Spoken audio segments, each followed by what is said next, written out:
What's up everyone and welcome to Ben's Car Reviews. I'm Ben and today we'll be dissecting the 2025 Genesis G70. Let's get into it with the chart. The chart looks pretty busy here compared to normal, but in reality here there are 4 different trims with 8 different configurations if you're including rear-wheel drive and all-wheel drive, but I got all those prices for you here. We're looking at the Standard and the Sport Prestige for the 2.5s.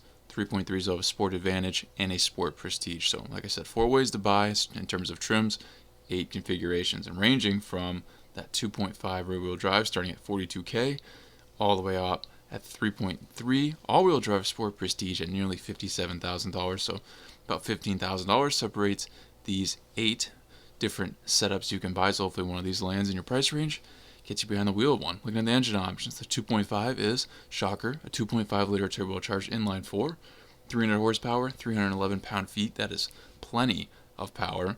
But if you want even more, the 3.3 liter twin turbo V6 has 365 horsepower, 376 pound-feet of torque. So great couple options here. It's great that even if you go with the 2.5, you're still getting lots of power. Both paired with an 8-speed auto. Of course, you can tell by the name, the rear-wheel drive versus all-wheel drive. And looking at MPGs, of course, the all-wheel drive will be a little worse than the rear-wheel, but really not that bad. Just about 1 MPG each way.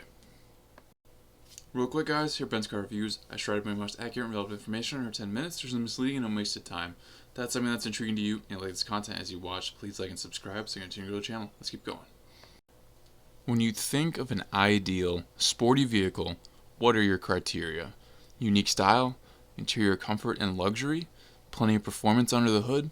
If that's what you're looking for, Genesis has you covered here with this G70.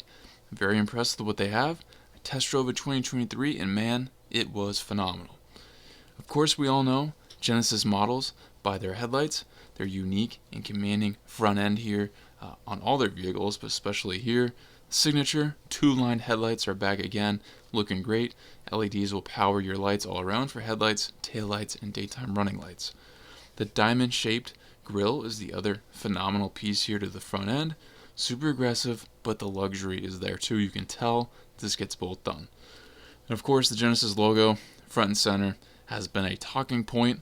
Let me know if you think it's a ripoff of the Bentley logo or not. Color options are well done here again. And I think the blue is the most striking, especially with the wheel designs. All the colors just kind of pop, especially contrasting that potential black grille as well. You're going to find 19-inch wheels all around on these. The Sport Prestige and 3.3 trims are going to have sport alloy wheels, though they're going to have a sport design.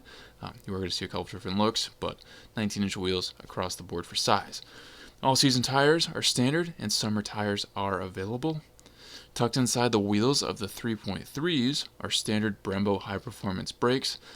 Brembo is the top name in the game, so great to see they're coming standard on 4 of these setups. The Sport Prestige and 3.3s will have a dark chrome grille and daylight opening trim. 2.5 Sport Prestige also has sport aluminum trim. 3.3s have a variable exhaust valve system. My test drive was in one of these, and the exhaust note is very nice. Not as nice as my Challenger V6, but hey, I have to be biased to my car, of course. 3.3 Sport Prestige has an electronically controlled suspension.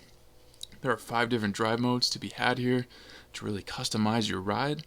Standard heated outside mirrors with LED turn signal indicators. Sport Prestige and 3.3s also have the Genesis logo puddle lamps. There's a standard hands-free trunk with auto open as well. Choosing a best bang for your buck is a bit tricky here. The chart seems congested, but that's because of all the rear-wheel drive and all-wheel drive versions. In the end, as I mentioned, there are 4 different trims, and they just all can have either drivetrain. And as you'll see in the next section, the interior provides some great standard features on all these trims. And then the niceties come more so if you're above the 2.5 standard. That being said, I think the best bang for your buck will be the 2.5 standard. If in your preference of drivetrain, the extra amenities that come from the higher trims are nice, but the main ones I want are still in the 2.5 standard. The other factor here is the power upgrade with the 3.3. Although definitely desirable, the 2.5 is still offering plenty of power, definitely more power than most vehicles on the road, and plenty for you. So let's get into that interior now so you know what I'm talking about. A very sophisticated feel on the interior is waiting for you inside this G70.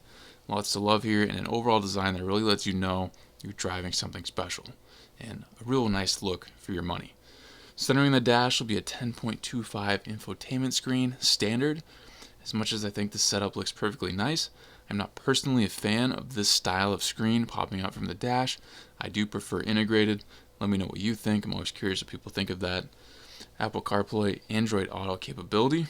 An 8-inch driver's information gauge area will accompany it, and I think this design is very well done. Looks sharp there, especially with the colors and just the graphics. Standard leatherette wrapped lower instrument panel. The 3.3s have a heads-up display. There's a 15-speaker Lexicon premium audio system on all but the 2.5 standard. Wireless charger on all but the 2.5 standard. Sport Prestige and 3.3s have a wide sunroof. Heated steering wheel on the 3.3 Sport Prestige. The 2.5 standard has leatherette seating surfaces. 2.5 Sport Prestige and 3.3 Sport Advanced have leather seating surfaces, and the 3.3 Sport Prestige has Napa leather and microfiber suede headliner and pillars. Standard heated front seats, ventilated front seats on all but the 2.5 standard. All trims have power driver's seat with 4-way power lumbar and power front passenger seat. 3.3s have power driver's seat bolster and cushion extension as well. Standard proximity key with push button start on these. And 3.3s have sport aluminum trim. Genesis sets you up pretty well with some driver's assist safety technology features standard. The higher you buy, the more you get, as always. Overall, I think Genesis did pretty well setting these standard features. I like that it's mostly the 2.5 standard that gets less. That's expected. But beyond that, you're still getting some. But even in the end, it isn't too bad what that 2.5 is getting, especially because they're getting that standard larger screen. If they were getting robbed on screen size, I would definitely think the best bang for your buck would get pushed up to that 2.5 Sport Prestige. But like I said, what you're getting extra for the money, it's not totally needed. It's just nice to have. In review, guys, if you're in the market for a sedan that's on the sporty side, it's on the luxury side, giving you unique looks, plenty of power under the hood, then this G70 is probably right up your alley, checking off all those boxes. Going up against it is some big competition with the BMW 3 Series, the Audi A5 Sportback, or maybe even the Audi A4, and of course Mercedes-Benz C-Class. Big names getting a lot done for the money as well over there. Completely different looks, completely different way of getting things done, but great products in the end. So some stiff competition for Genesis here, but they're really carving a name for themselves.